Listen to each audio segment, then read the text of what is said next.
اس کی نعمتوں اور زحمتوں کا تذکرہ بار بار ہے، توحید کا مضمون بار بار ہے، رسالت کا مضمون. کوئی صورت ایسی نہیں ملتی کہ جس میں گھما پھرا کر توحید کے مسئلے کو نہ لائیں.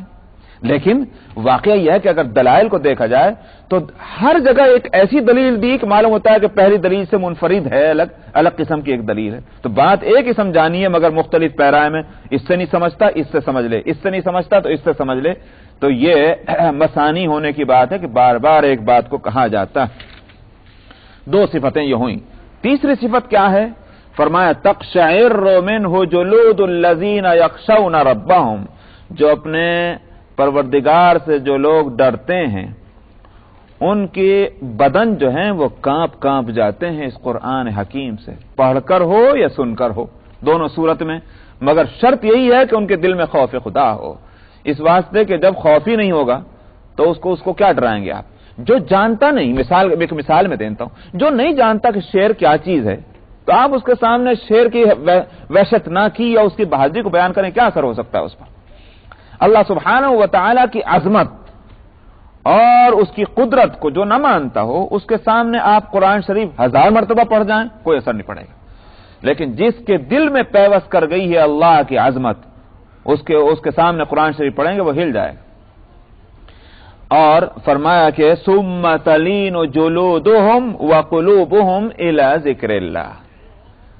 خوف کا غلبہ ہوتا ہے تو آدمی کانپ جاتا ہے، اور جب اللہ کی رحمتوں کا تصور ہوتا ہے اس حالت میں جب سنتا ہے قرآن کو تو پھر اس کا بدن جو ہے نرما جاتا ہے. تلین لین سے، لین کے معنی آتے ہیں نرمی کے، تو اس کا بدن معلوم ہوتا ہے کہ ڈھلک رہا ہے نیچے کو.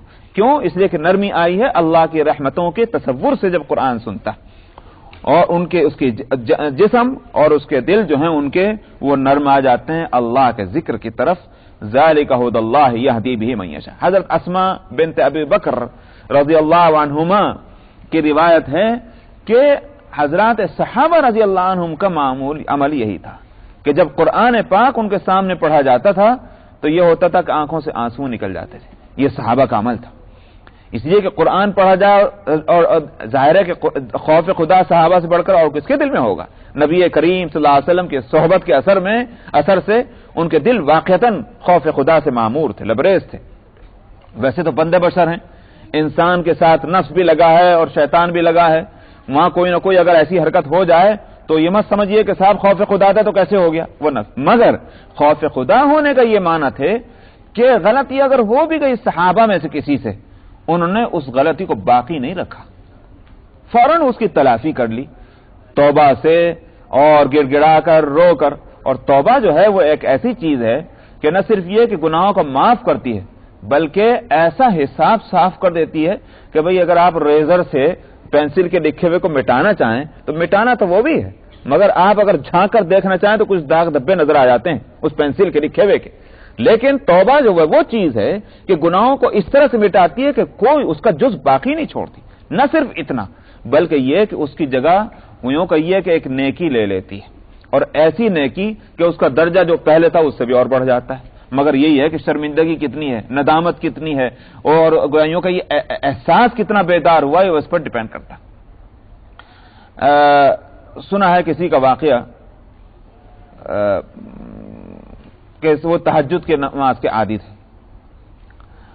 اب ایک رات جو ہے وہ یہ ہوا کہ شیطان نے ان کو اپنے جال میں پھنسانا چاہا. چنانچہ وہ ایک رات کو آیا اور آنے کے بعد ان کو وقت سے پہلے ہی اٹھا دیا. جو وقت اٹھنے کا تھا تہجد کے لیے اس سے پہلے اٹھا دیا، اور پیر ان کا ہلایا تو اٹھ گئے. محسوس ہوا کہ میرا پیر کسی نے ہلایا ہے. بھئی کون ہے، کس نے مجھے اٹھا دیا؟ کوئی آدمی نہیں. خیر اندازہ یہ ہوا کہ تہجد کا وقت اب شروع ہو رہا ہے. چلو اچھا ہی ہوا، ہو سکتا ہے کہ میری نیند میں سے مجھے خیال ہوا ہو کسی نے اٹھایا نہ ہو، میں خود ہی اٹھ گیا ہوں، محسوس یہ ہوا کہ میرا پیر کسی نے ہلایا. تہجد پڑھ لیا جو بھی ہوا. دوسرے دن رات کو اور تھوڑا پہلے ہی آ کر کے پھر پیر ہلایا پھر اٹھا دیا. بھئی یہ کیا ہوا، آج پھر کس نے اٹھا دیا؟ تو اب احساس ہوا کہ بھئی کل بھی یہ صورت تھی آج بھی. ایک ذرا سے کانٹا سے دماغ میں رہ گیا، مگر یہ خیال ہوا ہو سکتا ہے کہ بھئی مجھے ویسے ہی احساس ہوا ہو، چلیے پھر نماز پڑھ لیجیے. تیسرے دن پھر یہی حرکت ہوئی. انہوں نے کہا بھائی یہ 3 دن سے ایک مستقل عمل ہو رہا ہے جو پیر ہلا کے اٹھاتا ہے، یہ کون ہے؟ یہ چوتھے دن اب جو ہے فیصلہ کر کے سوئے کہ آج جو ہے میں سوؤں گا نہیں، لیٹے فیصلہ کر کے آج میں سوؤں گا نہیں، اور میں اس کا دیکھنا چاہتا ہوں یہ کون مجھے آ کر اٹھاتا ہے۔ چنانچہ نہیں سوئے، آنکھیں بند کر کے لیٹے رہے۔ اب وہ آیا صاحب، آنے کے بعد اس نے پیر ہلایا اور وہ اٹھا دیا۔ تو انہوں نے کھٹ سے اسے پکڑ لیا، اور پکڑا تو نہیں، میں تھوڑا سا اس کا میں بھول گیا ہوں، اور واقعہ یہ ہے کہ اصل میں اس سے پہلے ایک دن ان کا جو ہے خود تہجد چھوٹ گیا تھا، ان کا تہجد چھوٹ گیا تھا، تو خوب دن بھر بہت افسوس رہا، کوئی اپنا بزنس بیوپار میں دل نہ لگا، روتے رہے بار بار اور اللہ سے معافی مانگتے رہے، اللہ معاف کر دیجیے آج میرا جو ہے تہجد چھوٹ گیا۔ تو وہ دوسرے دن سے یہ کام شروع ہوا کہ وہ آ کے اٹھائے ان کو وقت پر اور تہجد پڑھوا دے۔ چوتھے دن جو ہے وہ سوئے نہیں، آنکھیں بند کر کے لیٹ رہے۔ چنانچہ وہ آیا اور جیسے پیر اٹھا پکڑ اسے پکڑ لیا اٹھ کر۔ اب وہ ہاتھ میں آیا تو کون ہے؟ تو اس نے کہا مجھے چھوڑ دو، کہ نہیں چھوڑوں گا جب تجھے سچی بات بتائے۔ تو اس نے کہا کہ میں ابلیس ہوں۔ پھر تو شیطان ہے، تو پھر مجھے کہیں گے اٹھانے آیا تہجد کے واسطے؟ اس نے کہا کہ اس لیے کہ تمہارا تہجد جو ایک دن چھوٹ گیا تھا، اور اس کے بعد جو تم روئے تھے اور رو کر اللہ سے جو تم نے معافی چاہی تھی، اس نے جو تمہارے درجے بڑھا دیے تھے، تو اس سے تو مجھے جلن ہوئی۔ میں نے سوچا کہ اس سے اچھا تو میں تمہیں تہجد کے واسطے اٹھا دیا کروں، سمجھ میں آیا؟ اس لیے کہ تم رو کر کے جو اپنے درجے بڑھا چکے ہو وہ مجھے کسی طرح گوارا نہیں۔ معلوم ہوا کہ گنہگار جو ہے گناہ کر لے اور گناہ کے بعد پھر واقعتاً سچی دل سے توبہ ہو، سچے دل سے توبہ جس کو کہتے ہیں، شرمندگی کے احساس کے ساتھ، وہ اللہ کے یہاں درجے کو بہت بلند کرنے والی چیز ہے۔ تو حضرات صحابہ رضی اللہ عنہم کا معاملہ یہ تھا کہ وہ قرآن شریف جب سنا کرتے تھے تو ان کے آنکھیں آنسوؤں سے تر ہو جاتی تھی۔ حضرت ابو بکر صدیق رضی اللہ عنہ کا فرمانا یہ، جب قرآن شریف پڑھو رو، اگر رونا نہ آئے تو بتکلف رونا کی صورت کرو۔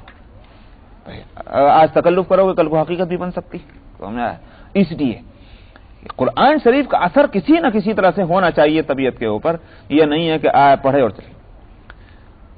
غالباً فضیل ابن عیاض رحمہ اللہ کا واقعہ کہ ان کے پاس کوئی صاحب آئے، ملاقات ہوئی اور انہوں نے قرآن شریف پڑھا، بہت خوش ہوئے۔ معلوم ہوتا ہے کہ پڑھنے والا ظاہری اعتبار سے خوب اچھا پڑھنے والا تھا اور صاحب باطن بھی رہا ہوگا، تو اس لیے دل کو دل سے راہ ہے، جو چیز دل سے نکلے دل پر اثر کرے۔ فضیل ابن عیاض نے اس کا اثر محسوس کیا، تو انہوں نے کہا کہ بھئی بہت اچھا ہے، اللہ آپ کو جزائے خیر دے، دل تازہ کر دیا، مگر میری خواہش یہ ہے کہ میرے بیٹے کو بھی آپ قرآن شریف سنا دیں، اور وہ بھی خوش ہو جائے گا قرآن شریف سن کر، مگر ایک درخواست یہ ہے کہ قیامت سے متعلق آیتیں مت سنائیے گا، ذرا وہ کمزور طبیعت کا ہے۔ یہ صاحب وہاں پہنچ گئے ان کے بیٹے کے پاس، اب وہ کس حالت میں ہوں گے؟ جو آیتیں پڑھنی شروع کی تو وہ بھی یہی سورہ القاریہ ہی پڑھ دی۔ القاریہ ہم بھی رات دن پڑھتے سنتے ہیں، کوئی اثر ہوتا ہے ہمارے اوپر؟ ذرہ برابر بھی نہیں۔ وہاں القاریہ ختم نہیں ہوئی تھی کہ بچے کی جان نکل گئی۔ اسی چیز سے انہوں نے روکا تھا ابا جان نے کہ ذرا ایسی آیت مت پڑھ دینا، مگر سورہ القاریہ ختم ہونے سے پہلے جان نکل چکی تھی۔ واقعہ یہ ہے کہ قرآن حکیم اثر کرتا ہے بشرطے کہ دل کو قرآن حکیم کی طرف متوجہ کر لیا جائے، اور متوجہ نہ ہو تو پھر کچھ بھی نہیں۔ ہم لوگوں کو قرآن شریف کا کچھ پتہ نہیں ہے، کیا ہے اس کے اندر، ایک لفظ اس کا نہیں جانتے، لیکن واقعہ یہ ہے کہ جب قرآن شریف کو اگر صحیح پڑھا جائے اور توجہ کے ساتھ پڑھا جائے تو کچھ اثر ہم بھی محسوس کرتے ہیں، تھوڑا بہت، جیسا بھی ہماری حالت ہے اس کے اعتبار سے۔ تو قرآن حکیم تو اپنا اثر رکھتا ہے، فاعل جو ہے بے اثر نہیں، وہ جو اثر جو یوں کہ یہ منفعل جس کو عربی میں کہتے ہیں، یا جس کو جو انگلش میں جس کو آبجیکٹ کہتے ہیں، وہ اگر بے اثر ہو، وہ بے صلاحیت ہو تو قرآن کہاں سے اثر کرے؟ اس کی ایک مثال ہے، سورج کی روشنی جو ہے وہ تو سب پر پڑ رہی ہے، گورا رنگ ہو کہ لال رنگ ہو کہ پیلا رنگ ہو کہ کالا رنگ ہو، سورج جو ہے وہ اپنی روشنی پھینکنے میں اس کے یہاں تقسیم نہیں ہے، یکساں روشنی پڑ رہی۔ اب فرق کس چیز میں ہے؟ کوئی چیز تو بہت زیادہ روشن چمکدار ہو جاتی ہے دن کے اجالے میں، اور کچھ جو ہے وہ اتنی نہیں ہوتی۔ یہ فرق کیا ہے؟ فرق خود ان کے اندر ہے۔ جس میں جتنی صفائی ہوگی وہ اتنا ہی روشن ہو جاتا ہے. آپ دیکھتے ہیں شیشہ آئینہ بہت صاف ہے, لہذا سورج کے سامنے اس کو کر دیجئے تمہارے مطلب پورا سورج ہی اندر آ گیا ہے. لیکن اس کے بالکل مقابل اگر کوئی کالی چیز سامنے کر دیجئے, بالکل کالی, جیسے پتھر کالا آپ کر دیں گے, قطعاً چمک اس کے اندر نہیں ہوگی. کیوں؟ اس لیے کہ اس میں رنگ دوسرا شامل ہو گیا ہے, صفائی نہ رہی, اس لیے وہ سورج کی روشنی کو اندر آبزرو نہیں کر سکتا. قرآن حکیم کی شان یہی ہے. قرآن حکیم میں اپنا اثر موجود ہے, یہ نہیں کہ وہ ختم ہو گیا, وہ اثر موجود ہے, اللہ کا کلام ہے, اور یہ ہمیشہ کے واسطے اس کی وہی پوزیشن ہے. اب فرق کن میں ہے؟ فرق ہم اور آپ میں ہے. تو ہم میں سے جو واقعتاً ہیں کہ جو باصلاحیت, ان پر قرآن اثر کرتا ہے, اور جو بے صلاحیت ہیں قرآن گزر جاتا ہے اوپر سے اور کوئی اثر نہیں کرتا. ذالک ھدی اللہ یہدی بہ من یشاء, فرمایا یہ اللہ کی ہدایت ہے, یعنی قرآن اللہ تعالیٰ جس کو چاہتا ہے اس کو اس کے ذریعے سے ہدایت دے دیتا ہے. تو قرآن واقعہ یہ ہے کسی کے لیے ہدایت کا ذریعہ بھی ہے, اور دوسروں کے واسطے کہا جا سکتا ہے کہ وہ گمراہی کا بھی سبب بن جاتا ہے. گمراہی کا سبب بننا اس اعتبار سے کہ جس نے قرآن سنا اور اس سے بجائے سیدھا راستہ نکالنے کے اپنے دماغ کے ٹیڑھ پن کو استعمال کر کے اس کو غلط مقاصد کے لیے استعمال کیا, یہی سبب قرآن جو ہے اس کے لیے گمراہی کا سبب بن گیا. تو اس لیے فرمایا کہ ذالک ھدی اللہ یہدی بہ من یشاء, یہ اللہ کی ہدایت ہے, جس کو چاہے اللہ اس کے ذریعے سے ہدایت دے. ومن یضلل اللہ فما لہ من ہاد, مگر جس کو اللہ بے راہ کر دے اس کو پھر کوئی ہدایت دینے والا نہیں. ہدایت اور گمراہی اللہ کے اختیار میں ہے. افمن یتقی بوجہہ سوء العذاب یوم القیامہ, فرمائے ایک تو لوگ وہ ہیں جن کا تذکرہ ابھی آیا کہ قرآن جن پر اس طرح سے اثر کرتا ہے, بھلا وہ لوگ, اور دوسرے قسم کے جو لوگ کہ جو بچائیں گے اپنے چہرے کے ذریعے سے بدترین عذاب کو قیامت کے دن. فرمایا کہ یہ کیا وہ دونوں برابر ہو سکتے ہیں؟ یہ مراد ہے. چہرے کے ذریعے سے بچانے کے کیا معنی؟ دراصل یہ اس عذاب کی, اس ہولناکی کو بتلانا ہے. آپ اتنا ضرور جانتے ہیں کہ جب کسی انسان کے سامنے کوئی مصیبت, کوئی آفت, کوئی پریشانی آتی ہے تو اس کا مقابلہ آدمی اس کو ڈیفنس کیسے کرتا ہے؟ ہاتھ سے. مثلا کوئی مارنا شروع کرے تو آٹومیٹک جو ہے وہ ہاتھ آگے جاتا ہے, یعنی روکنے کے واسطے بھی اپنے ہاتھ آگے کرتا ہے. ہاتھ اگر باندھے تو پیر آگے کر دے گا. مطلب یہ کہ اپنے سارے خطروں کو انسان جو لیتا ہے وہ اپنے ہاتھ اور پیر پر لیتا ہے. کیوں؟ اس لیے کہ یہ حصے جو ہیں وہ مقابلے کی طاقت رکھتے ہیں.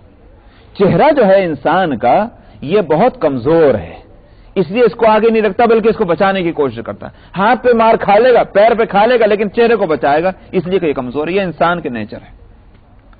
قیامت میں کیا ہوگا؟ اہل جہنم جو ہوں گے ان کے ہاتھ اور پاؤں تو باندھ کے ڈال دیے جائیں گے. اب ہاتھ اور پاؤں سے تو ڈیفنس نہیں ہو سکتا, بچاؤ نہیں ہو سکتا. اب بچاؤ کے لیے چہرے کو آگے کرے گا, اس لیے کہ وہ یہ کھلا. تو یہ ہے حال. فرمایا کہ افمن یتقی بوجہہ سوء العذاب, بدترین عذاب کو جو اپنے چہرے سے جو روکے گا, بھلا یہ برابر ہو سکتے ہیں اور یہ ان لوگوں کے برابر کہ جن کا ابھی تذکرہ آیا.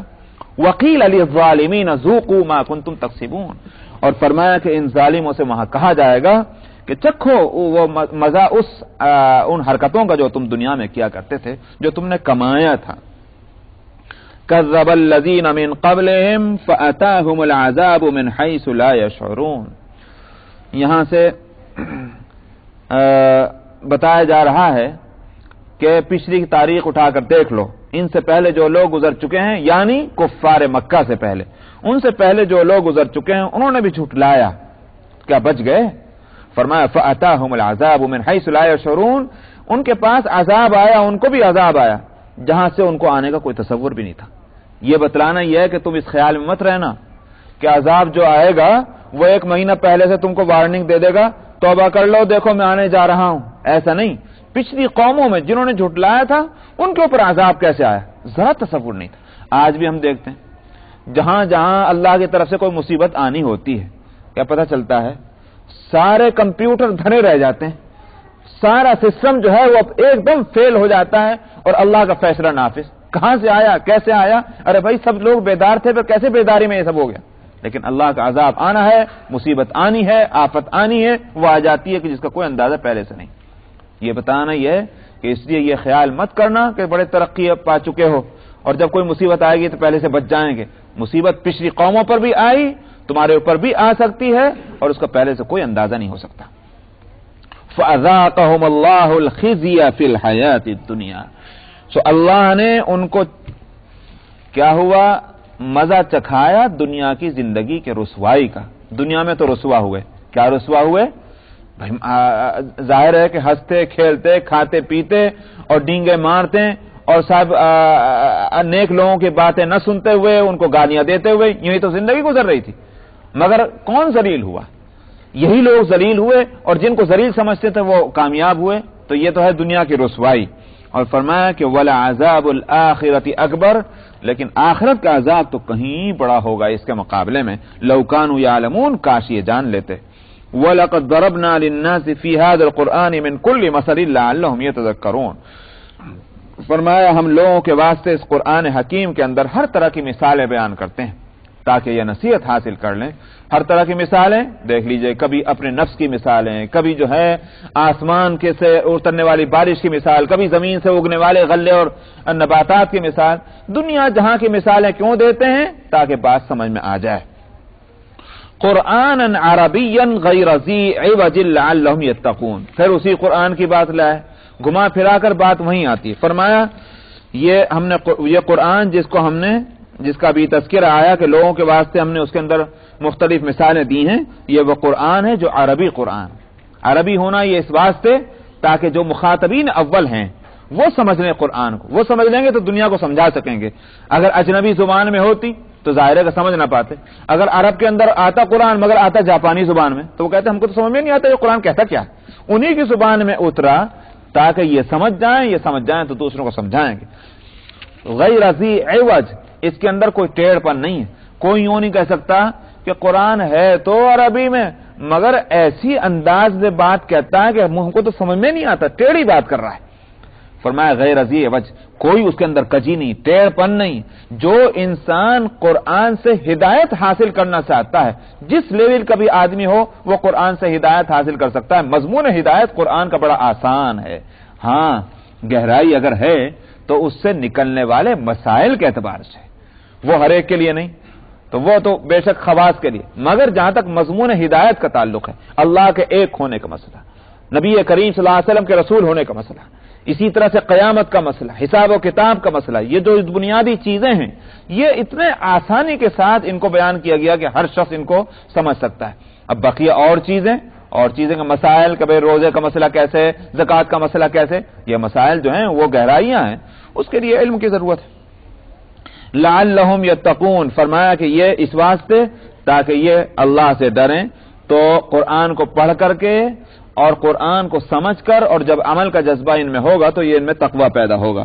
ضرب اللہ مثلا رجلا فیہ شرکاء متشاکسون ورجلا سلما لرجل. فرمایا دیکھو ہم تمہیں یہاں سے توحید کا مضمون آ رہا ہے. فرمایا ایک مثال دیتے ہیں، مثال سے تم خود سمجھ جاؤ گے کہ کون سا راستہ صحیح ہے.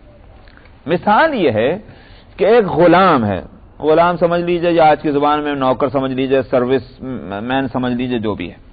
فرمایا ایک آدمی ہے جو کئی آقاؤں اور کئی جو ہے باس کا ملازم ہے، اور وہ سب آقا جو ہیں باس اس کے بڑے ضدی ہیں، بڑے ہٹی ہیں، اپنی بات واپس لینے کو تیار ہی نہیں، ہر ایک اپنی بات منوانا چاہتا ہے.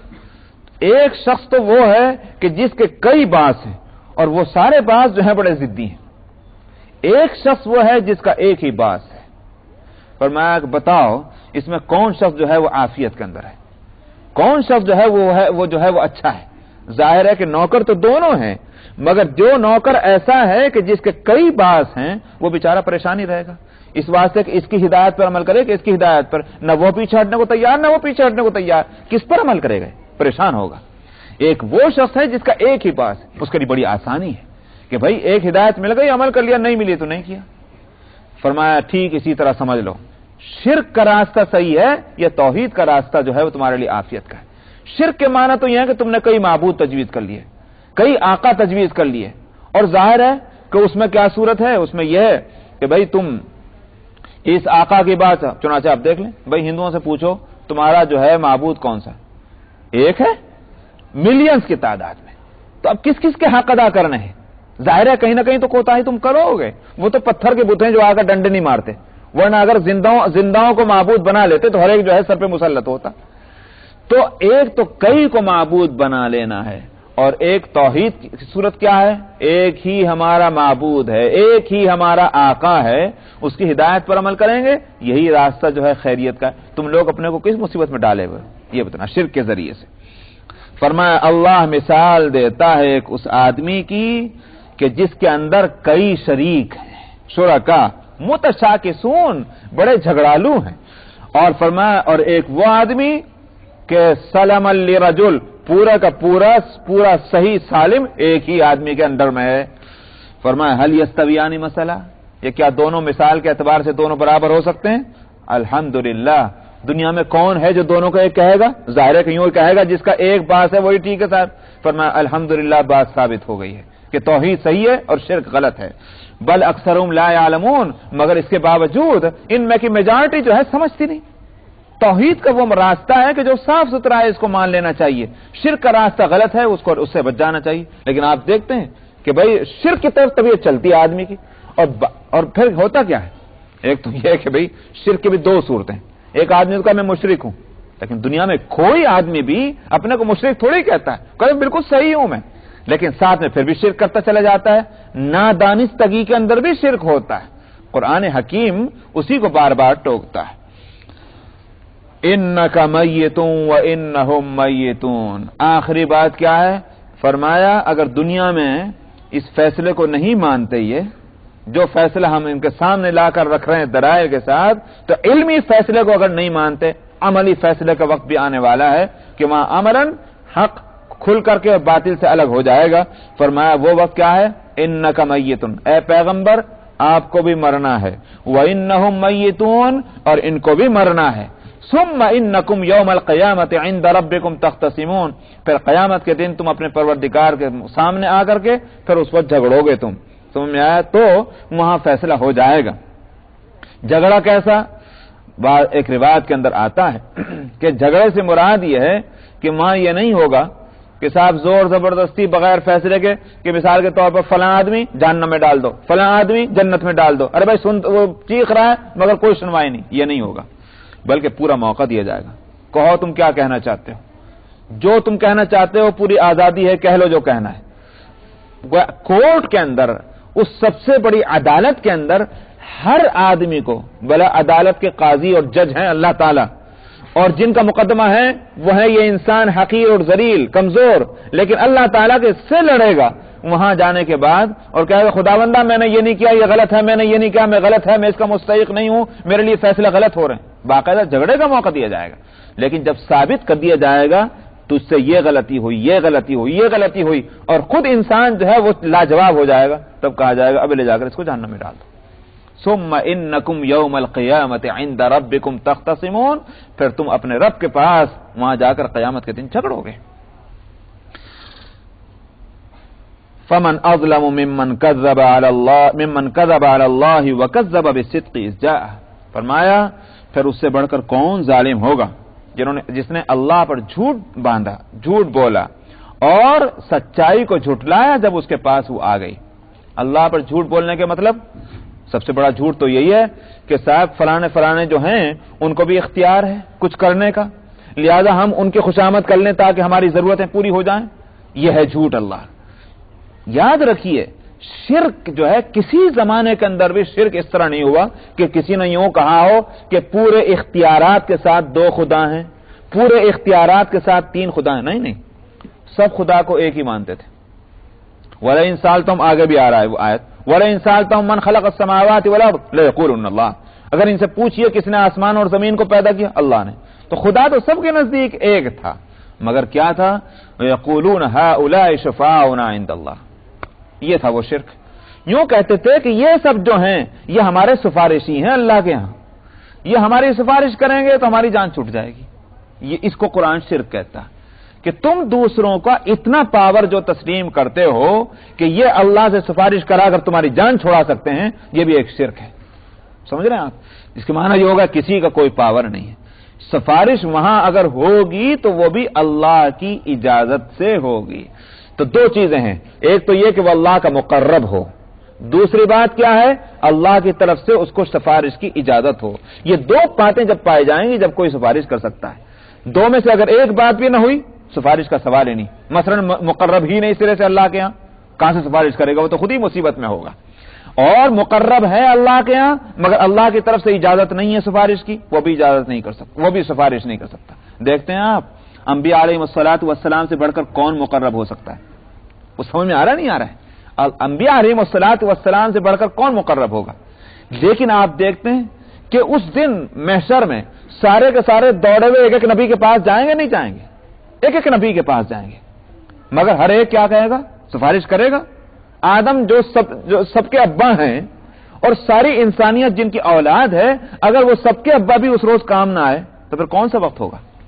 مگر چونکہ اجازت نہیں ہے ہر ایک کو سفارش کرنے کی، ہر ایک کہے گا نفسی نفسی. نہیں بھائی میں تو خود ہی پریشان ہوں، جاؤ یہاں سے فلاں جگہ جاؤ، یہاں سے فلاں جگہ جاؤ. کہاں جا کر گاڑی رکے گی؟ نبی کریم صلی اللہ علیہ وسلم پر. کیوں؟ اس واسطے کہ آپ کو اجازت ہے سفارش کرنے کی. تو مسئلہ سمجھ میں آتا ہے؟ نبی سے بڑھ کر تو اب کوئی نہیں رہا. انبیاء علیہ الصلوۃ والسلام جو ہے اگر خود بغیر اپنے زور سے اپنے اس تقرب کے بنیاد پر نہیں سفارش کر سکتے تو اور کون کرے گا؟ تو دو باتیں ہیں، ایک تو مقرب ہونا اور ایک اللہ کی طرف سے اجازت ہونا. یہ دو باتیں ہوں گی جب سفارش ہوگی. تو جو اس کے خلاف کوئی مانتا ہے قرآن اس کو شرک کہتا ہے. ہؤلاء شفاعنا عند اللہ.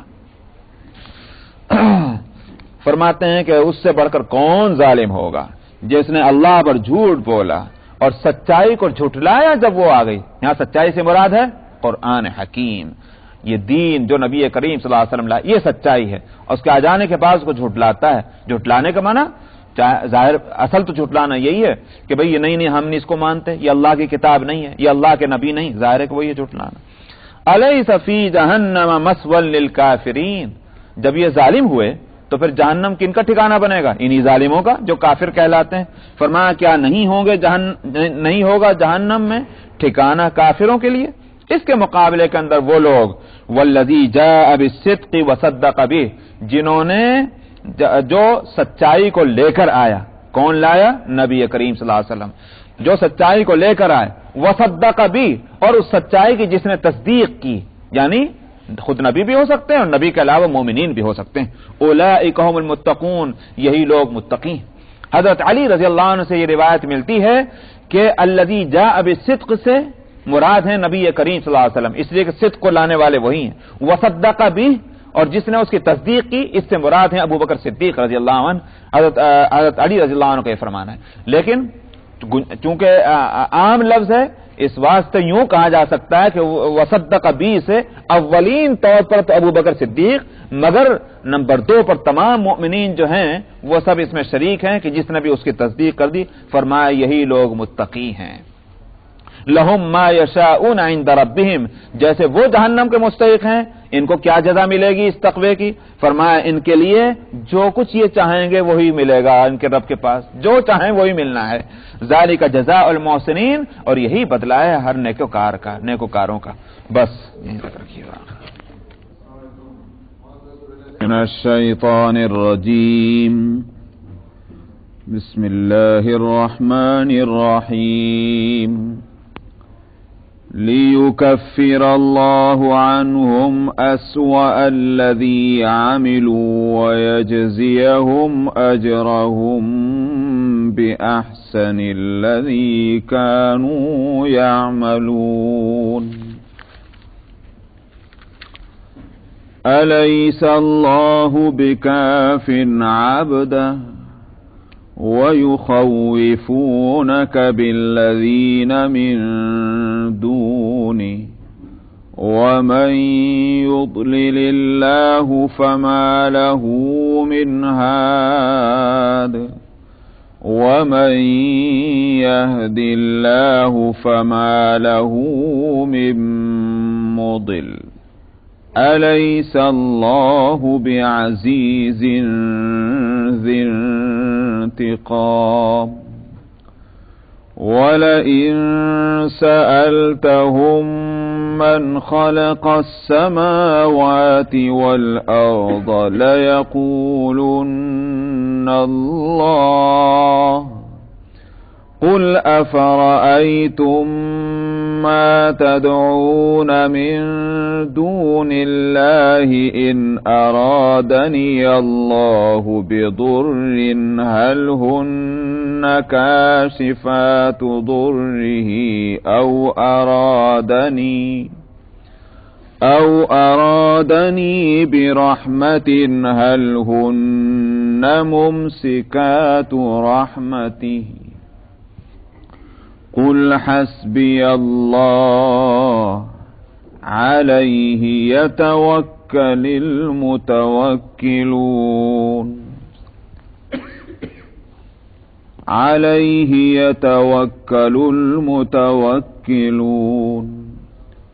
قل يا قوم اعملوا على مكانتكم إني عامل فسوف تعلمون من يأتيه عذاب يخزيه ويحل عليه عذاب مقيم إنا أنزلنا عليك الكتاب للناس بالحق فمن اهتدى فلنفسه ومن ضل فإنما يضل عليها وما أنت عليهم بوكيل الله يتوفى الأنفس حين موتها والتي لم تمت في منامها فيمسك التي قضى عليها الموت ويرسل الأخرى إلى أجل مسمى إن في ذلك لآيات لقوم يتفكرون أم اتخذوا من دون الله شفعاء قل أولو كانوا لا يملكون شيئا ولا يعقلون قل لله الشفاعة جميعا له ملك السماوات والأرض ثم إليه ترجعون وإذا ذكر الله وحده اشمأزت قلوب الذين لا يؤمنون بالآخرة وإذا ذكر الذين من دونه إذا هم يستبشرون قل اللهم فاطر السماوات والأرض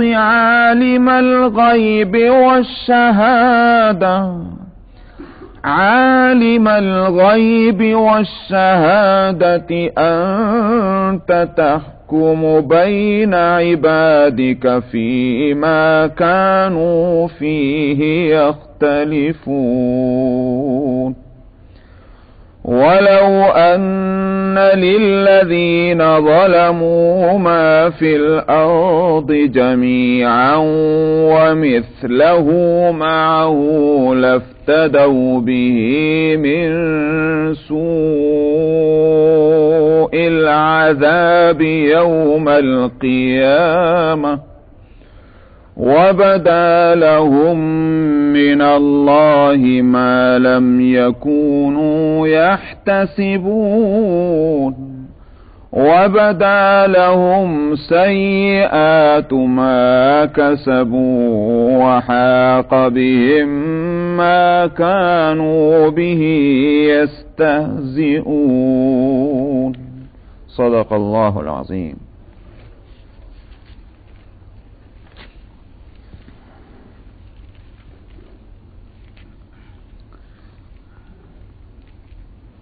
آیت نمبر 34 کے آخر میں فرمایا تھا ذالک جزاء المحسنین، یہ نیکوکاروں کی جزا ہے، جس کا تذکرہ اس سے پہلے آ چکا کہ لہم ما یشاؤون عند ربہم، جو کچھ وہ چاہیں گے ان کے رب کے پاس ہے، جو کچھ بھی چاہیں گے وہ سب ان کو اللہ کی طرف سے ملے گا۔ دنیا میں بھی اللہ کی طرف سے ملتا ہے، لیکن جو بندہ چاہے وہ ملے یہ نہیں، بلکہ جو اللہ کے نزدیک مصلحت کے مطابق ہے کہ بندے کو یہ ملنا چاہیے وہ ملتا ہے، دیتے اللہ ہی ہیں۔ جنت میں بھی اللہ ہی دیں گے، مگر وہاں جو بندہ چاہے گا وہ دیں گے۔ یہی فرق ہے دنیا کی نعمت میں اور آخرت کی نعمت، کہ یہاں مولا چاہی نعمت ملتی ہے، وہاں بندہ چاہی نعمت ملے گی۔ لہم ما یشاؤون عند ربہم ذالک جزاء المحسنین، یہی نیکوکاروں کی جزا ہے۔ نیکوکار عام لفظ ہے اور اس کے سوا کوئی دوسرا ترجمہ ہو بھی نہیں سکتا محسنین کا، لیکن دراصل یہ ایک ٹرمنالوجی ہے کہ اصطلاح ہے شریعت کی، الاحسان، جس سے یہ محسن بنا۔ احسان کا کہ کیا معنی ہیں اس کو حدیث جبریل میں یا حدیث عمر میں، دونوں نام ہیں اس حدیث کے، کیونکہ حضرت عمر رضی اللہ عنہ اس کے راوی ہیں اور اس میں حضرت جبریل کا واقعہ ہے، تو اس لیے دونوں ناموں سے پکاری جاتی ہے وہ حدیث۔ اس میں وہ تذکرہ ہے الاحسان کا کہ حضرت جبریل نے ایک نامعلوم انسان کی شکل میں آ کر کے نبی کریم صلی اللہ علیہ وسلم سے جو سوالات کیے تھے صحابہ کے مجمع میں، اس میں آخری سوال تھا مل احسان یا رسول اللہ، احسان کیا ہے؟ تو آپ نے فرمایا ان تعبد اللہ کأنک تراہ فإن لم تکن تراہ فإنہ یراک، کہ تو اللہ کی عبادت اس طرح کرے کہ جیسے تو اللہ کو دیکھ رہا ہے، ایسے۔ تو اگر چہرے کی آنکھوں سے نہیں دیکھ سکتے اور نہیں دیکھ سکتے تو دل کی آنکھ سے تو دیکھ سکتے ہیں، وہ مطلب ہے دیکھنا، ورنہ تو یہ کہ جو چیز ممکن نہیں ہے تو اس کے اوپر ڈیپینڈ کیسے کیا جائے گا کسی چیز کو؟ اللہ کو اس دنیا میں اس چہرے کی آنکھوں سے دیکھنا ناممکن، اس دنیا میں جب ناممکن ہے تو اب احسان کے لیے یہ کیسے کہا جائے گا کہ انت عبد اللہ کاننا کا طرح؟ ایک عمل کو اس پر کیسے ڈیپینڈ کیا جائے گا جو چیز کے ناممکن ہے؟ اس لیے میں نے کہا کہ چہرے کی آنکھوں سے نہیں، دل کی آنکھوں سے، اور دراصل وہی دیکھنا ہے، سمجھا؟ جب گردن جھکائی تصویر یار دیکھ لی، وہی دیکھنا ہے، تو دل کی آنکھوں سے۔ فَإِن لَّمْ تَكُن تَرَاهُ فَإِنَّهُ يَرَاكَ، اور اگر یہ نہ ہو سکے کہ تم دیکھ رہے ہو، یہ تصور اور یہ فکر تو مسلط ہونی چاہیے تمہارے دماغ پر کہ اللہ تم کو دیکھ رہا ہے، یہ ہے احسان۔ اس کے معنی کیا ہو گئے؟ ذالک جزاء المحسنین، الاحسان کو جب اس سینس میں لیں گے، اس معنی میں لیں گے، تو اس کے معنی کیا ہے؟ ہماری زندگی کا ہر عمل، ہر فعل اس تصور کے ساتھ ہو کہ اللہ مجھے دیکھ رہے ہیں۔ حضرت عثمان رضی اللہ عنہ کا جو معاملہ تھا کہ تنہائی میں غسل بھی جو ہے وہ کپڑے پہن کر ہی کرتے تھے، سطر ڈھانک کر ہی کرتے تھے، سطر نہیں کھولتے تھے کسی حالت میں بھی، تنہائی میں ہو کے، سب کے سامنے تو سوال ہی نہیں، لیکن تنہائی میں بھی۔ کیوں؟ شرم آتی مجھے اللہ میاں سے۔ معلوم ہوا کہ کپڑے بدلنے اور نہانے کے وقت میں بھی یہ تصور ہے کہ اللہ سبحانہ و تعالی کے سامنے میں ہوں۔ تو اس تصور کے ساتھ آدمی اپنی زندگی کے معاملات جب کرے گا، یہ ہے وہ محسن۔ آدمی جو ہے مسجد میں جا رہا ہے تو اسی وقت یہ تصور نہیں کہ میں اللہ کے گھر جا رہا ہوں، بلکہ یہ کہ گھر جا رہا ہے تو بھی یہ تصور کہ اللہ مجھے دیکھ رہے ہیں، جاب پر جا رہا ہے تب بھی یہ خیال کہ اللہ مجھے دیکھ رہے ہیں، بزنس کو جا رہا ہے تب بھی یہ خیال کہ مجھے اللہ دیکھ رہے ہیں۔ اس لیے ہر جگہ اس کا عمل کیا ہوگا؟ اس کا عمل وہ ہوگا کہ جس سے اللہ راضی ہوں، وہ عمل نہیں ہوگا کہ جس سے اللہ ناراض ہوں۔ یہی ہے محسن، ذالک جزاء المحسنین۔ تو فرمایا کیوں ہے یہ جزا؟ لیکفر اللہ عنہم اسوأ الذی، تاکہ اللہ کفارہ کر دے ان سے اس برے عمل کا کہ جو انہوں نے کیا ہوگا۔ بندہ بشر ہے، اب اگر محسن ہے، درجہ احسان پر وہ ہے، مگر پھر بھی بندہ بشر ہے، اس سے کوئی غلطی ہو سکتی، بھول چوک ہو سکتی ہے۔ فرمایا اس کی ہم تلافی کر دیں گے، وہ ہماری ذمہ داری ہے کہ ہم اس کی تلافی کر دیں۔ ہم ترازو ہے تولنے کے لیے اعمال کے، لیکن ہم ایسے نہیں ہیں کہ جناب اس کے اندر ذرا بھی فرق آیا تو ہم نے فوراً جو ہے اس کے لیے فیصلہ کر دیا کہ صاحب اس کو بھیجو جہنم میں اور پکڑو اس کو، نہیں، بلکہ یہ ہم کچھ برائیوں کا تو ہم خود ہی کفارہ کر دیتے ہیں، چلو معاف ہیں۔ لیکفر اللہ عنہم اسوأ الذی عملوا ویجزیہم اجرہم باحسن الذی کانوا یعملون، اور جو بہت اچھے عمل کر رکھے ہیں ان کی جزا دے دیتے ہیں۔ تو اچھے عمل کیا کام کرتے ہیں انسان کے؟ اچھے عمل دو کام کرتے ہیں، ایک تو یہ کہ عمل کرنا تھا انسان کو، اچھا عمل کیا تو خود اس کی جزا ملنی ہے، اور دوسرے یہ کہ جو کچھ برائیاں تھوڑی بہت ہو چکی ہیں یہ اچھا عمل آ کر کے ان کا برائیوں کا کفارہ کرتی ہے۔ تو اچھے عمل دو کام کرتے ہیں، ایک تو اجر کا مستحق بناتے ہیں اور جو برائیاں ہو چکی ہیں ان کا کفارہ کرتے ہیں۔ تو اسی فرمایا کہ لیکفر اللہ عنہم اسوأ الذی، تاکہ کفارہ کر دے اللہ ان کی طرف سے ان برائیوں کا جو انہوں نے کی، اور جزا دے ان کو ان کے بدلے کی، اجرہم باحسن الذی کانوا یعملون، اس بہترین عمل کی جو یہ کیا کرتے تھے دنیا میں، کیا کرتے تھے۔ یہ لفظ جو ہے جس کو کہتے ہیں پاس کنٹینیو، ایک تو ہے پاس انڈیفینٹ، بس کیا ختم شد، لیکن نہیں، کیا نہیں ہے، کیا کرتے تھے۔ اس کا مطلب کیا ہوا؟ انہوں نے اپنا ایک سسٹم بنایا تھا، ان کا کسٹم یہ تھا کہ یہ نیکیاں کرتے، اتفاق سے کوئی غلطی ہو جائے وہ بات الگ، یہ نہیں ہے کہ اتفاق سے نیکی ہو گئی ورنہ تو عادتاً برے تھے، یہ اور چیز ہے۔ باحسن الذی کانوا یعملون کے معنی یہ ہیں کہ عادتاً اچھے تھے، کبھی کبھی غلطی ہو جاتی تھی، عادتاً برے ہوں کبھی اچھائی ہو جائے وہ کوئی چیز نہیں۔ الیس اللہ بکاف عبدہ، یہاں سے ایک دھمکی کا جواب ہے کہ مشرکین جو ہیں وہ نبی کریم صلی اللہ علیہ وسلم کو ڈرایا کرتے تھے آ کر، صاحب آپ جو ہیں ہمارے بتوں کے بارے میں ایسی ایسی باتیں کہتے ہیں، ان کے بڑے پاور ہیں، بڑے ان کے اختیارات ہیں، بڑی قدرتیں ہیں، دیکھیے فلانے موقع پر یہ ہوا تھا کہ صاحب فلانے نے چڑھاوا چڑھایا، جو مانگا سو دے دیا، فلانے آدمی نے یوں کیا تھا تو دیکھو الٹ دیا۔ ہمارے ان بتوں کو بڑی طاقت ہے، بڑا پاور ہے، اور تمہارا بھی ستیہ ناش ہو جائے گا اگر تم اس طرح کی باتیں کرتے ہو۔ نبی کریم صلی اللہ علیہ وسلم کو آ کر ڈراتے تھے۔ اللہ تعالیٰ اس کے بارے میں فرما رہے ہیں الیس اللہ بکاف عبدہ، کیا اللہ اپنے بندے کے لیے کافی نہیں ہوگا؟ تمہارے بت تو ایسے ہیں کہ جو ان کے شان میں گستاخی کرے تو وہ الٹ دیں، اور اللہ میاں ایسے بے تستپا ہیں نعوذ باللہ کہ تم جو چاہے سو کرتے رہو، تمہارا کچھ نہ بگڑے، اور محمد صلی اللہ علیہ وسلم جو خالصتاً اللہ کے لیے کام کر رہے ہیں، اللہ میاں اتنے کمزور اور ویک ہیں کہ وہ اپنے گویا اس جو پیغمبر ہے جس کے ذریعے سے پیغام بھیجا ہے وہ اس کی بھی حفاظت نہ کر سکے۔ یہ ہے تمہاری سمجھ اور عقل۔ الیس اللہ بکاف عبدہ، کیا اللہ اپنے بندے کے لیے کافی نہیں ہوگا؟ وَيُخَوِّفُونَكَ بِالَّذِينَ مِن دُونِهِ، اور یہ آپ کو ڈراتے ہیں اللہ کے علاوہ اوروں سے۔ وَمَن يُضْلِلِ اللَّهُ فَمَا لَهُ مِنْ هَادٍ، یہاں عبد سے مراد جیسے میں نے کہا نبی کریم صلی اللہ علیہ وسلم ہے، لیکن بعض مفسرین کہتے ہیں کہ یہاں عبد سے مراد آپ کی ذات ہی نہیں، اگر ہو بھی تب بھی یہاں کے لفظ عبد جو ہے وہ یوں کہیے کہ اولین طور پر تو نبی کریم صلی اللہ علیہ وسلم، اور ثانوی درجے میں ہر انسان، کہ کیا اللہ اپنے بندے سے مراد ہر فرد اپنے بندے کے لیے کافی نہیں ہوگا؟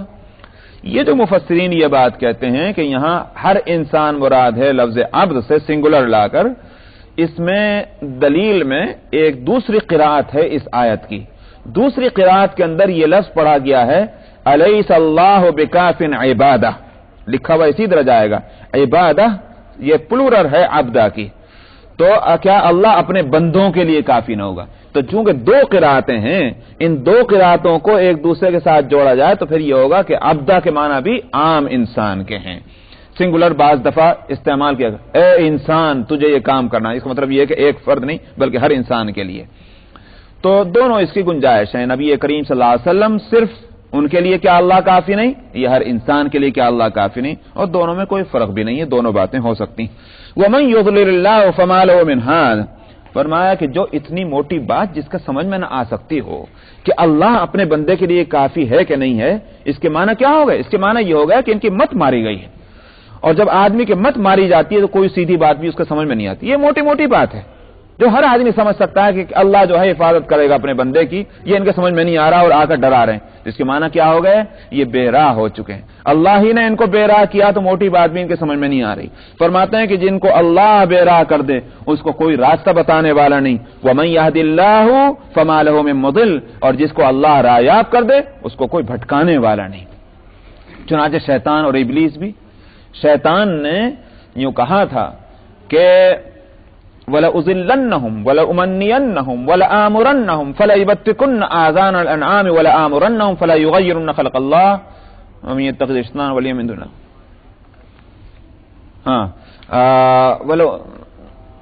وَلَيُبَتِّكُنَّ آذَانَ الْأَنْعَامِ وَلَآمُرَنَّهُمْ فَلَيُغَيِّرُنَّ